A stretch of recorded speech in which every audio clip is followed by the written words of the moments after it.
You are listening to the Small Town Big Talk Show, the weekly podcast for small town people with big dreams and ideas.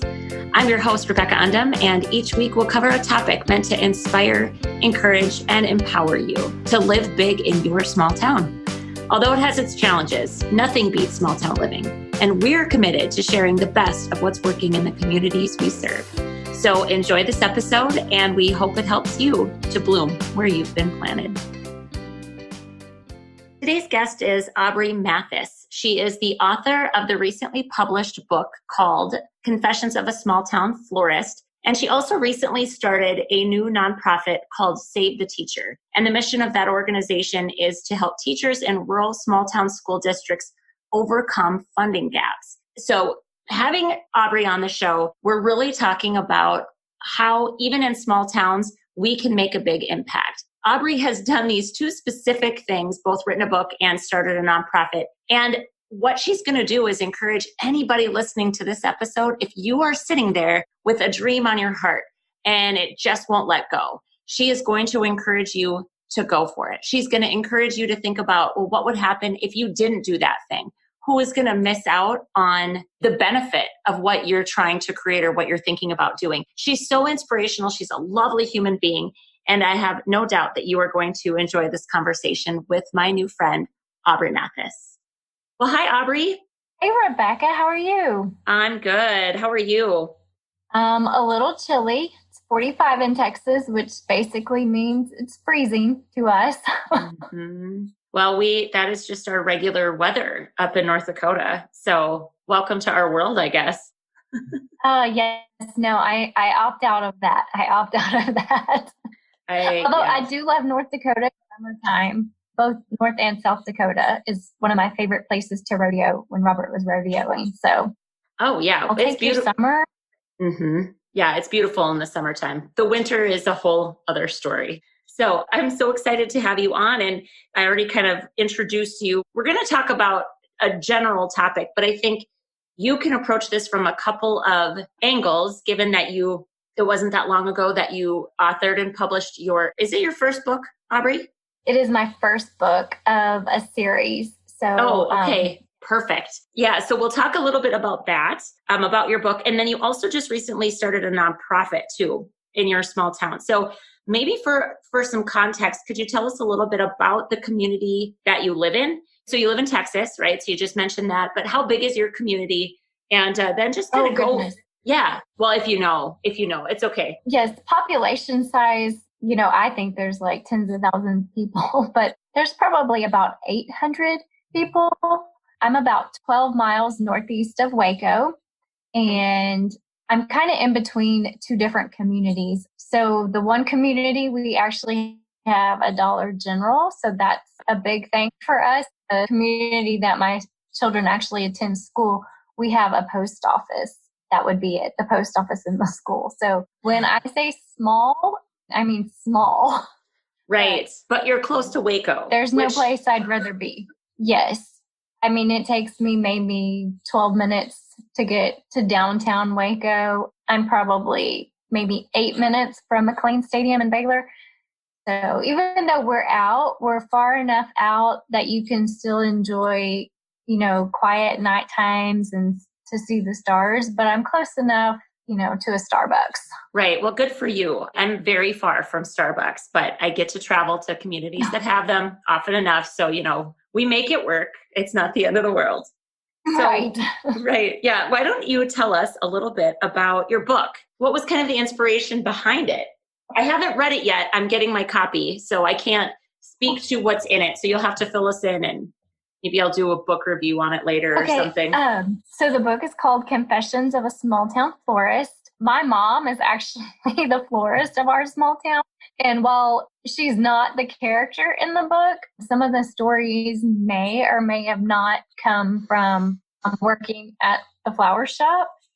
You think your hairstylist knows all the dirty little secrets of the town? I'm here to tell you your florist does. She knows who's in the doghouse. She knows who's cheating on who. Your florist knows a lot about you, I'm just saying. So that was kind of the inspiration. Every time I would work like on Valentine's Day, there would be a new story and I would be like, I need to turn this into a book. And I was a photographer for, oh my gosh, like since straight out of high school in 98. So I like through weddings, there's a lot of stories that I could tell too. And I'm like, I kind of combined the two. And, there's nothing like small town Friday night lights in Texas, which can cause drama as well. So I kind of just took all those stories, plus the fact that I'm married to a cowboy and, sometimes he can be kind of romantic and I just kind of compiled them and, some of it is fiction and some of it is purely just where did that come from in my head. But basically it's about a lady, Susanna Hightower, who needs to escape from her life in New York. And she happens upon an ad for a flower shop in Cartman, Texas. But soon she discovers there are a lot of secrets in the town and she just doesn't know which secrets to keep or which secrets could be detrimental to her. Oh, I love that. It's funny. My son would call that historical fiction. Like it's fiction, but it's rooted in some truth potentially. So I love that. Absolutely. Yes. And you had mentioned in your episode that you talk about starting your startup about the building that your grandparents and like, oh, it just talks to you. The whole kind of premise of the flower shop building is that the wall seemed to be telling Susanna almost like her future, like what's going to happen. And every time she thinks about it, she's like, she gets this chill because she feels like these walls are talking to her. And the walls are the only things that actually keep the secrets in the town. So the building itself kind of has its own character. Oh, I love that. I love that. So obviously, you must have, did you always have it on your heart to write a book? I have always been creative. When I was a kid, I had not one, but 3 imaginary friends. So ever since I could write, I was writing short stories or I would do the homework for my sister when she would have to have a creative writing story due. I constantly have characters in my head, whether it has to do with the book that I'm currently writing or the 6 books that I have started because I need to get these characters out of my head. And I finally just probably 2 years ago said, you know what? It'll never get written if I just don't sit down at the computer and write it. So my husband is a rodeo cowboy and he was injured 2 summers ago. And he was home and trying to recover. And we were entering this new season of life as far as we didn't know if he was going to rodeo or not anymore. And I thought, well, if he doesn't rodeo, I need to kind of do something, maybe for myself this time. And I just opened up the computer and the words started flowing. And I was like, you know what? I enjoy writing. Even if nobody reads it or if they think it's horrible, kind of like my stress relief. And at that time when he was injured, I needed to find an outlet to relieve some of that stress of him being hurt. Right. Well, and I think that is such a powerful thing to keep in mind is that, everybody writes books for different reasons. Some people do it because they're going to make a business out of it. Some people do it, honestly, no matter what the reason, like the motivation for doing it. I think if you have it on your heart to write a book, you just should write your book. Like I feel really passionately about that. I always have. And having been through the process myself, it isn't easy. But I think like you said, you always felt creative and what a great outlet. And it isn't about who writes it. Some of it is just being able to say, this is what I did. And so, kind of tying that back to, the title of this episode is this idea of making a big impact in a small town. The impact isn't about the people that read that book. But in what ways do you think even doing that alone, besides the nonprofit, which we're going to get to in just a second, how does that make an impact in your small community, do you think? Jumping forward and writing a book. Yes, it's kind of crazy. My husband texted me the other day. He's on the water board for our community. And one of the board members bought like 6 books and she sent the picture to him and she's just like, Aubrey's famous and I can't wait to get all my friends to read this. So the fact of just him being proud of me and my girls seeing that, mom can do this, or their friends seeing, look what Emma or Ruby's mom did. Just because we live in a small town and just because maybe our Wi-Fi is not as fast as big city Wi-Fi, you can put your heart into something and put it out there for the world. It doesn't matter where you live. It doesn't matter your zip code. Right. Well, of course, that's totally my mantra that, that the size of your life's not determined by your zip code. And it's just one of those things that the only thing that would limit it is the way that we think about ourselves and about what it is that we want to do. And so I think it's awesome. I can't wait to get my hands on it. I can't wait to read it because I imagine that I'm going to read it and chuckle a lot, thinking about how similar a lot of these stories probably will feel. It's always fun. Yes. So tell us a little bit about the nonprofit you started, because this is also, this to me is also a really cool thing that you're doing. And maybe it'll spark some inspiration for other people in small towns as well. Oh, okay. So yes, the nonprofit is actually what I feel like my calling on this earth is. It's called Save the Teacher, and we support teachers in rural school district classrooms. And it started because last year my daughter Emma came home and she had a school project due that she had to have a shoebox. And a couple of weeks later, I noticed she took another shoebox to school. So it was like, did you mess up? That's all I could think of. And she turned and looked at me with tears in her eyes and she said, Mom, so-and-so doesn't have new shoes. They don't have a new shoebox for this project. And Rebecca, I went home and I had 6 brand new pairs of shoes in the boxes in the corner of my room. Mm-hmm. I was humbled and humiliated. And I thought there has to be a way to help these children who can't afford to even do school projects.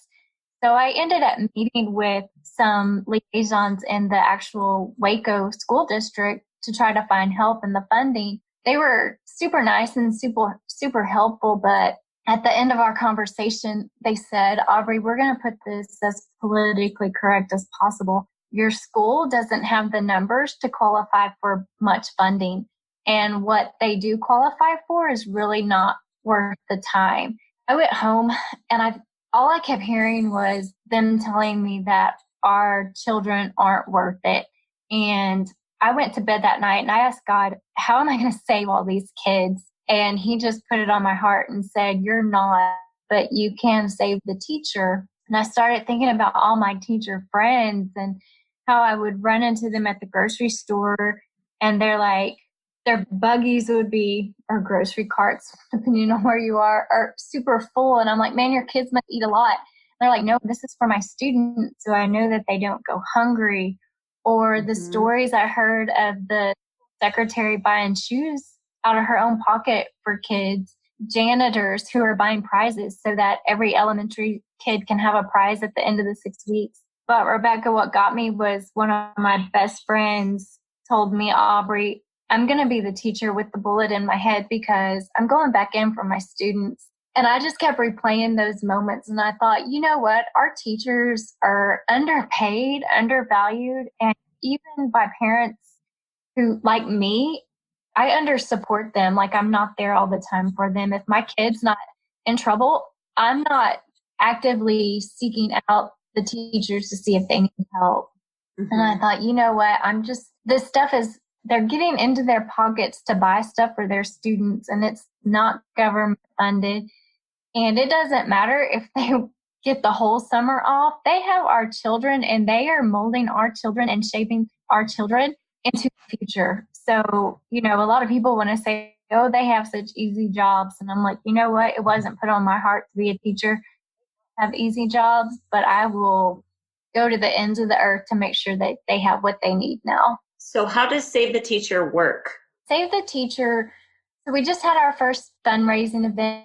We had a golf tournament, which we raised money. You can go online and donate. Teachers can go online and apply for either classroom, like if they have a classroom project due. It doesn't even have to be projects. So I had a teacher reach out to me actually last night, and she said they're having a winter formal and she has a student who can't afford a dress, but I help her get a formal dress. And I was like, you know what? I'm on it. And today we went and got this student a dress, and we got it to the school, and the teacher got it to the student. So, we don't work directly with the children. We work with the teachers who know of the kids who are needing that extra set of pair of shoes or needing maybe groceries for the weekend. And we deliver everything straight to the school. So the teachers don't actually get the money. We we buy what they need and then deliver it to the school. Okay. Right. So is this currently serving just your hometown? No, we are a statewide nonprofit. So if you're a teacher, I'm in Central Texas, but we had a teacher in East Texas reach out to us that we helped with her classroom. Eventually, the big vision is to have national chapters, but we are very brand new. So, right. When did you start this? Oh my goodness. So I started this last February, but it took until July to get my 501c3 status. That is, anybody who's ever gone through that process knows there's a lot more to it than just filling out the application online. Right. It is a crazy. We were denied the first time. You were?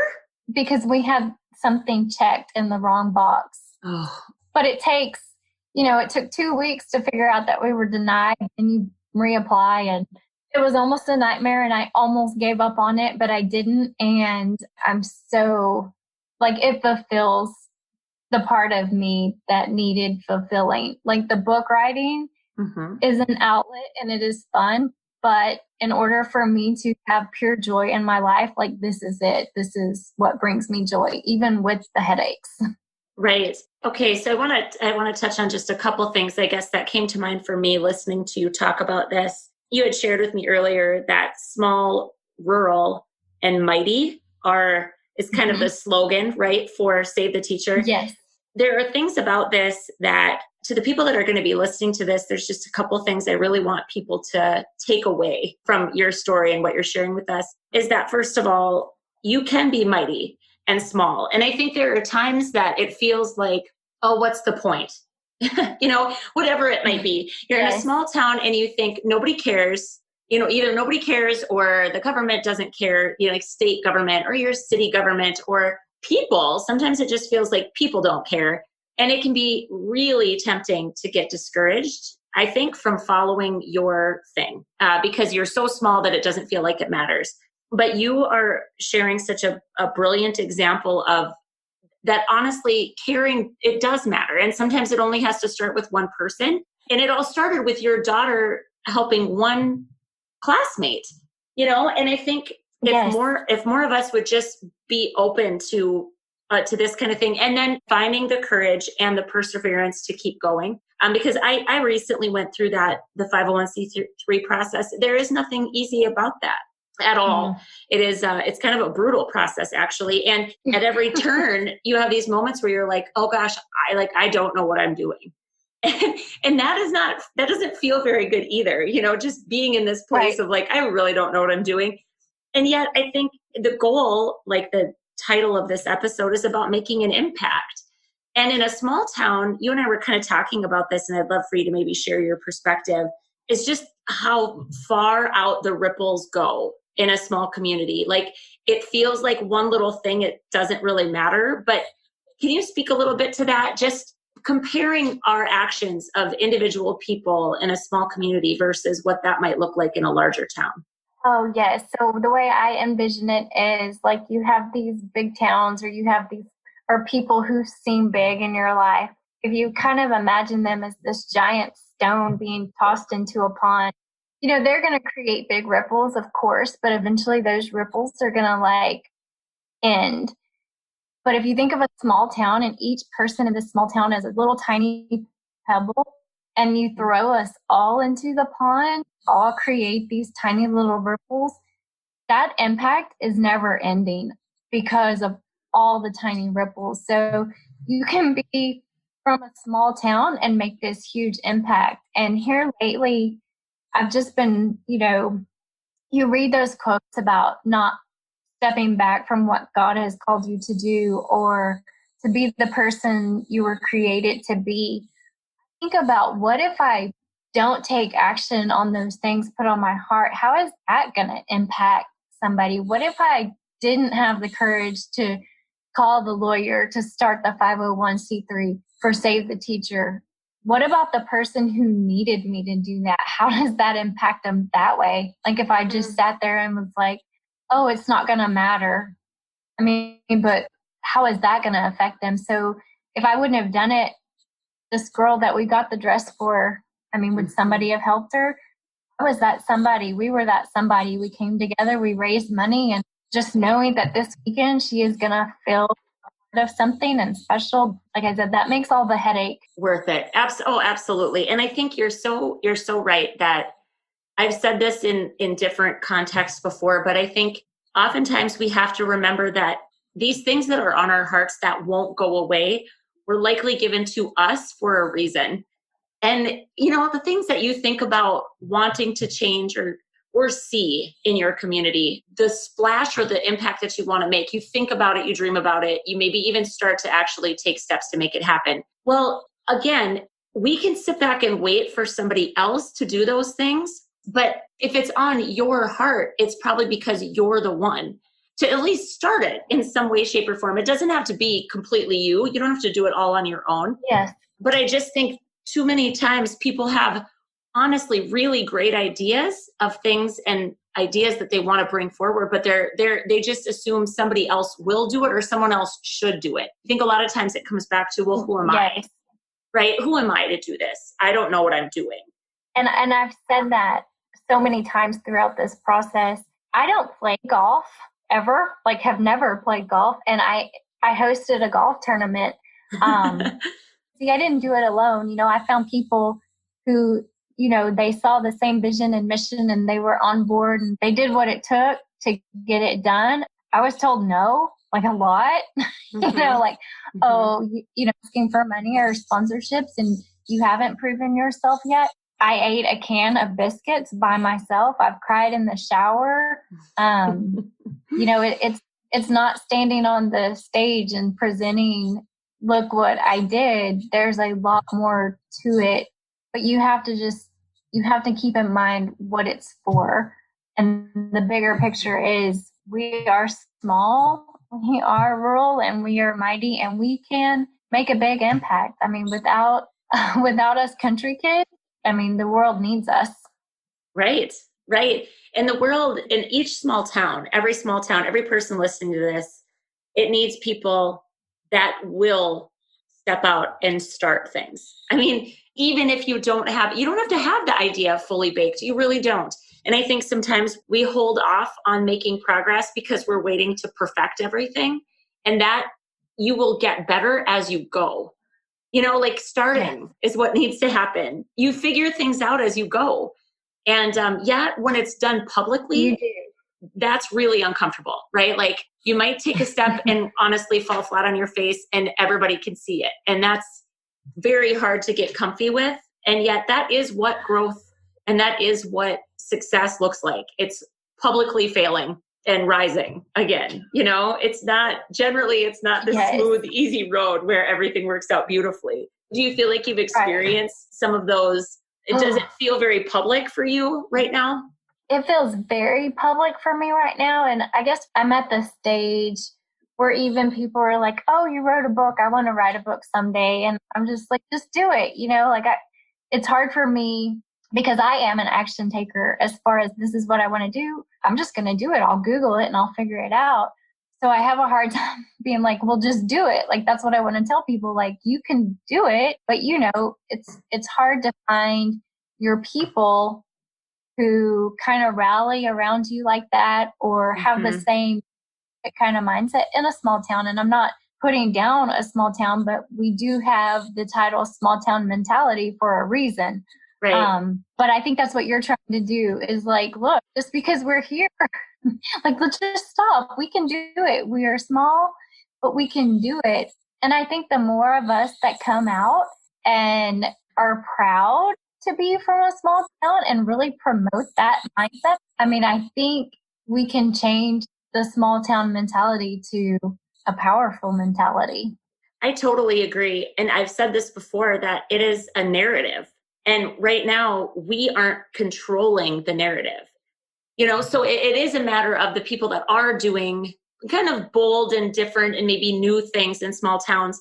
The ones that feel pride have to stand up and show that pride. Otherwise, the people that don't care, like you said, the stereotype of the mentality is there for a reason. So it's on us to kind of take back the story and cast a new light on it. that living in small towns is actually amazing. And here's all the ways, Yes.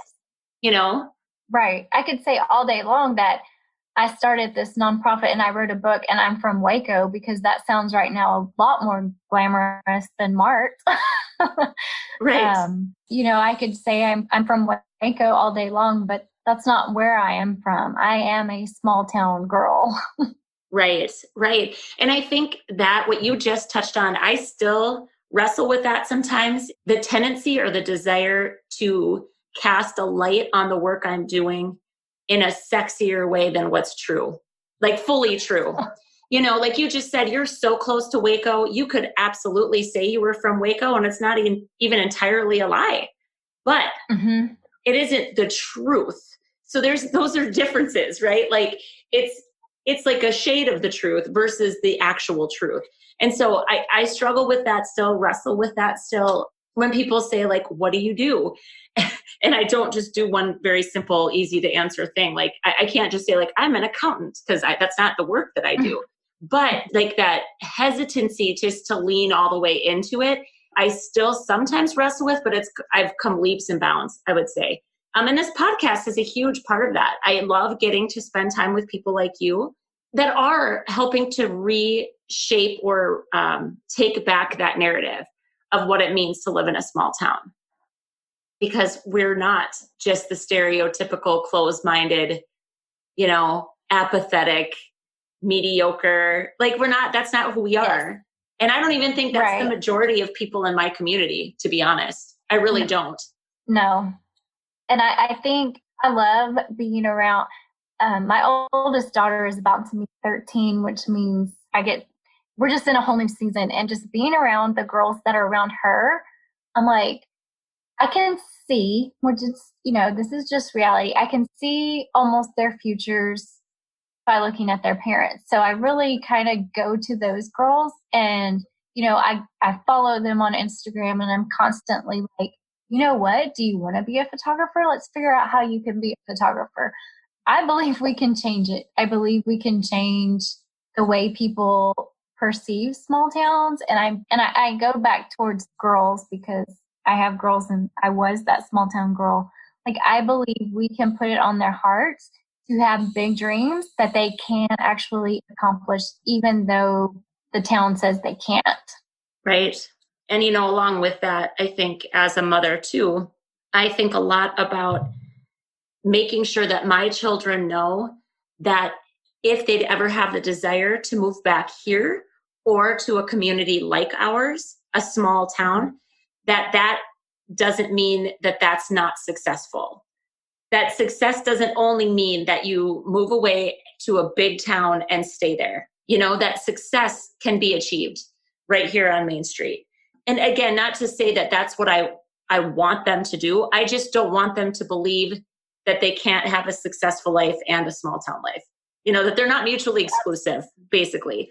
Yes, so true, so true. We've been blessed, super blessed throughout Robert's rodeo career to travel like a lot during the summer. We've seen so many small towns. We've seen big cities. My get to experience life basically anywhere and everywhere. And I think every time we come home, they are still like, if we move away, their dream was to move somewhere just as small, but just in a different state, maybe. Right, right. I love the little towns in Utah. I mean, it's just home for some people. That's right. Oh, it's been so fun talking with you. I kind of have just the one wrap-up question, and then we'll make sure people know where to check out the information, especially if they're in Texas, since that's currently where your nonprofit's operating. We'll make sure we get the links in the show notes to those things as well, but I'll have you drop them at the end here. So, Aubrey, what does living big in a small town mean to you? Living big in a small town to me is just all about generosity. I see it time and time again. People in a small town, we may not always like each other, but we always love each other. We love big. When somebody comes out with cancer diagnosis, our town, small towns, we're at the local VFW cooking chicken spaghetti, doing fundraisers. Someone's house burns down, we're like, come stay with us. We're getting you clothes. We're getting you I've seen the effects of this firsthand. My aunt needed a liver transplant, and our little town showed up and raised a lot of money in a short amount of time. And mostly we pray for each other, and sometimes through prayers, we are all healed after bad and tragic times. So being big in small towns is just about loving big. Oh, I love it. I love it. Okay, so let's hear the link for Save the Teacher. The link to Save the Teacher is savetheteacher.net. You don't have to be in Texas to donate if you right. like our mission. Absolutely. It does benefit the teachers of Texas and rural communities of Texas. And then you can find the book on Amazon if you just search Confessions of a Small-Town Florist, or you can go to my website, aubreymathis.com. Okay, and we will get all those links up in the show notes for you. Aubrey, thank you so much for leading the way in your small town and being proud of where you live. Thanks so much for your time. Thanks, Rebecca. Thanks for listening to this week's episode of the Small Town Big Talk Show. If you enjoyed today's show, we invite you to subscribe on Stitcher, Spotify, or Apple Podcasts, and we'd love for you to leave us a 5-star review. The more reviews we get, the easier it will be for other small town friends to find us. We encourage you to keep on living big in your small town, because the size of your life is not determined by your zip code.